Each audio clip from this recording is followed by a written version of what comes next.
Nós estamos agora no terceiro vídeo desta lista de vídeos importantes sobre o perdão, o poder do perdão e da reconciliação.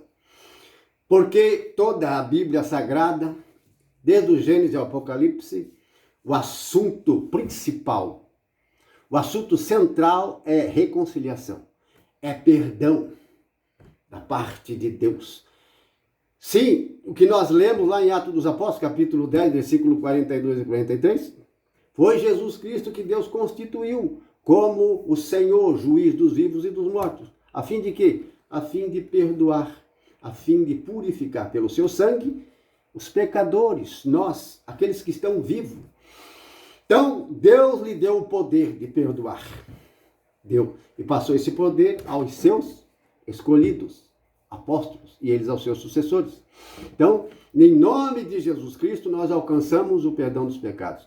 Não é mais necessário sacrificar animais. Sim, a vaca vermelha, por exemplo, que eles faziam uma cerimônia.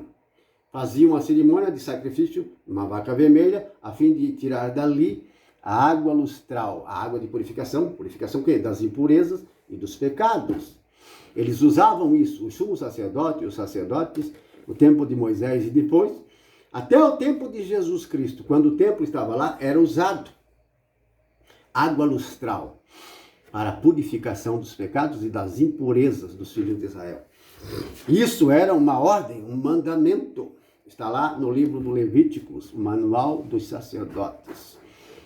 Também tinha o sacrifício pelos pecados. Sim. A cerimônia, o holocausto, a oferenda, o sacrifício de reparação e o sacrifício pelos pecados. O Purim, o ano da purificação. Meus irmãos, para cada cerimônia, para cada ação existia um tipo de sacrifício. E esse sacrifício dos pecados, do bode que era sacrificado e o outro que era levado ao deserto, bode expiatório, a água lustral da vaca vermelha, sacrifícios de rolas, pombinhos, ou sacrifícios de carneiro, ovelhas, novilhos, dependendo da situação financeira da época de cada pecador que oferecia em sacrifício para ser purificado e perdoado, era necessário. Por isso, a tenda do encontro, por isso o templo que Salomão fez, que substituiu depois a tenda que Moisés fez no deserto. Correto? Então era tudo muito bem organizado, porque o reino de Deus é organizado, bem administrado. Ele era e ainda é. Mas estavam na antiga aliança e era preciso sacrifício de animais para purificar o povo dos pecados. Quando nós falamos de purificação dos pecados, nós estamos falando de perdão dos pecados. Perdão que eles precisavam para continuar na presença de Deus, em comunhão com Deus, certo? Mas os pecados graves e mortais, para esses pecados, não tinha perdão. Não tinha naquela época. Por isso essa diferença de pecados leves e graves. Por isso existiam os sacerdotes, o sumo sacerdote dos templos, a fim de perdoar e purificar o povo dos pecados mais leves e daqueles que pecavam por inadvertência, por inconsciência. Às vezes uma coisa grave, mas não sabiam. Então existia o perdão. Quanto a certos pecados e injustiças que se cometiam, não havia perdão. Por exemplo, o assassino que pecou deliberadamente, o adúltero que pecou deliberadamente, conscientemente, que traiu sua mulher, a mulher que tem pena de morte, não tinha perdão. A nova aliança trata, não é da mesma forma, a nova aliança que Jesus estabeleceu na cruz e na Santa Ceia, a nova aliança que ele estabeleceu mudou as normas, mudou a aliança, mudou também as leis. Para que você entenda, no Antigo Testamento eram mais de 600 leis, estatutos, preceitos e mandamentos que eles deveriam cumprir. os sacerdotes, as autoridades e o povo. No Novo Testamento, Jesus Cristo tomou esse mandamento do Antigo para colocar no Novo Testamento, na Nova Aliança. O amor a Deus sobre todas as coisas e o amor ao próximo como a si mesmo. E o terceiro, amai-vos uns aos outros como eu vos tenho amado. E amar mais do que ao próximo. Então, para os discípulos, ele falou assim, se vocês querem ser como eu, viver uma santidade de alto grau, de alto nível, então vocês têm que fazer como eu fiz. Então, nos evangelhos e nas cartas apostólicas, nós temos o padrão. Nós temos um padrão de qualidade, um padrão a imitar, a fazer, igual todo ser humano na Terra. Mas se você não consegue ser como Jesus Cristo, como os apóstolos, como os santos profetas, como por exemplo João Batista, mais do que um grande profeta, João Batista. Irmãos, pelo menos amar a Deus sobre todas as coisas e ao próximo como a si mesmo. Estes são os mandamentos da nova aliança. O problema é que se você não nascer de novo, se você não nascer da água e do Espírito, se você não ressuscitar do seu mau caminho, das suas injustiças e iniquidades, você nunca vai entender as Sagradas Escrituras, você nunca vai conseguir receber o que nós estamos pregando e ensinando. Nunca vai entender, nunca. Tem coisas fáceis de entender? Tem. Mas tem coisas muito difíceis e você não vai entender nunca, com sabedoria humana. Você pode estudar, fazer teologia, filosofia, fazer os melhores cursos da Bíblia Sagrada, estudar o original, conhecer a língua grega, o hebraico antigo, o hebraico moderno, todas as línguas, o latim, estudar lá nas origens, ir para Roma, ir para Jerusalém. Mas se você não nascer de novo, você não vai conseguir entender a palavra de Deus com mais clareza, numa totalidade melhor. Por isso a importância de nascer de novo, por isso a importância de reconhecer que nós somos pecadores e que nós precisamos de salvação, precisamos ser batizados no Espírito, que são os dons do Espírito. No batismo do Espírito, você recebe os dons espirituais. Nascer de novo é uma coisa, ser batizado no Espírito Santo é outra. Você está entendendo? Quando você nasce de Deus, você é transformado, se torna uma nova criatura, se torna um filho de Deus. Você está salvo? Sim. Depois você vai precisar, logo em seguida, do batismo no Espírito Santo. Conhecimento das Sagradas Escrituras. Doutrina. Você precisa crescer, conhecer a palavra de Deus. Do A até o Z. Sim. Do A até o Z. Do princípio até o fim. Então, do Gênesis ao Apocalipse.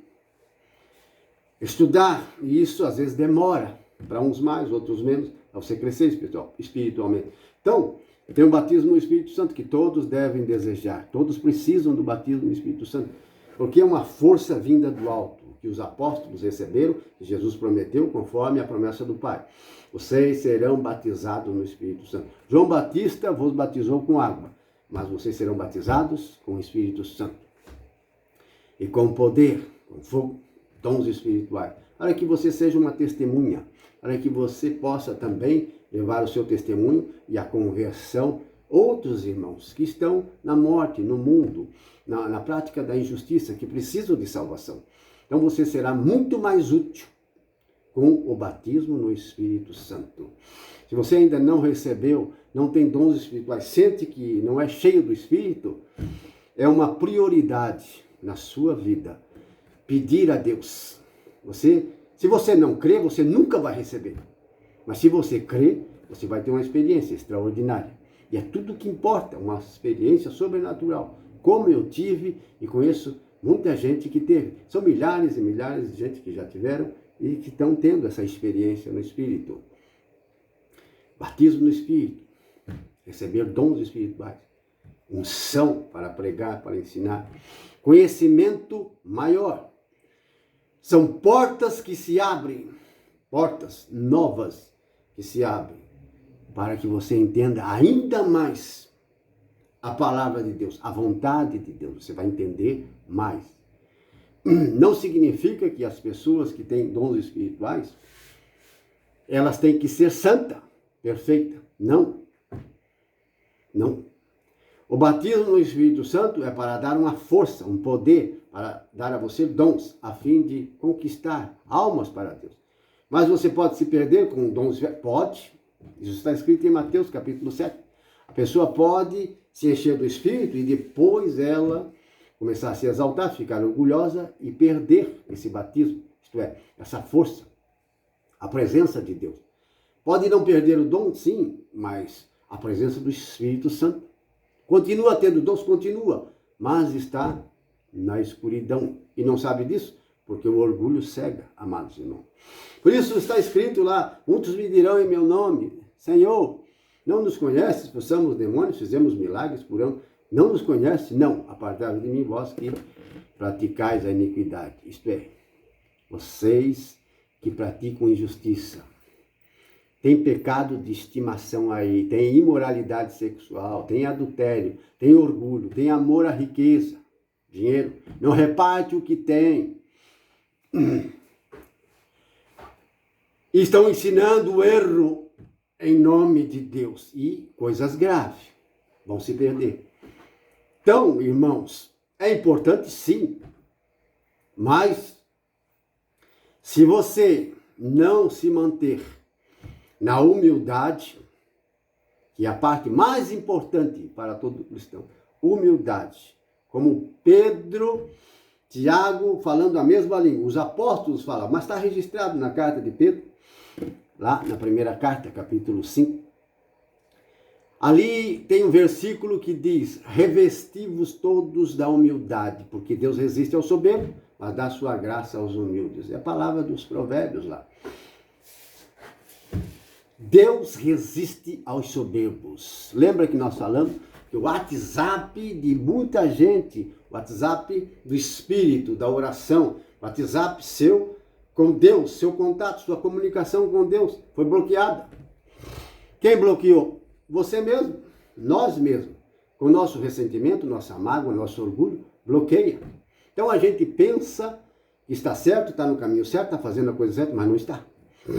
Está bloqueado, não está recebendo a graça que precisaria receber, por causa que está faltando a humildade. Sem humildade você nunca vai conseguir pedir perdão. Não vai. Como você vai pedir perdão? E se você não pede perdão às pessoas que você ofende, se você é orgulhoso, não vai pedir perdão, mas tem que ser de coração. Se não for de coração, não adianta, você não é perdoado. Perdoar a mesma coisa, tem que ser de coração. Jesus sempre fala isso. Como ensinou no Pai Nosso, se você não perdoar aos homens suas injustiças, suas dívidas de dinheiro também, e ofensas, injustiças que cometeram contra vocês, vocês também não serão perdoados. Mas tem que ser de coração. Então, muita gente está bloqueada ainda. Em todas as igrejas, católicos, evangélicos, todas as pessoas religiosas estão bloqueados, mas não sabem disso, não aceitam isso, pensam que não estão. E vira, então, a igreja uma sociedade, um teatro, um circo até. Por quê? Estão bloqueadas e estão fazendo a coisa errada. O inimigo consegue. Ele consegue agir e colocar mentiras ali, enganar você. Engana tanta gente. Por quê? Porque estão com mágoa, ressentimento, são orgulhosos. Não pede perdão. Irmãos, perdoar é uma coisa. Pedir perdão é outra. Você está entendendo? Nós vamos continuar no quarto vídeo para ensinar a você o que acabei de dizer agora a respeito do pedir perdão e do perdoar. Vamos para o quarto vídeo. Amém?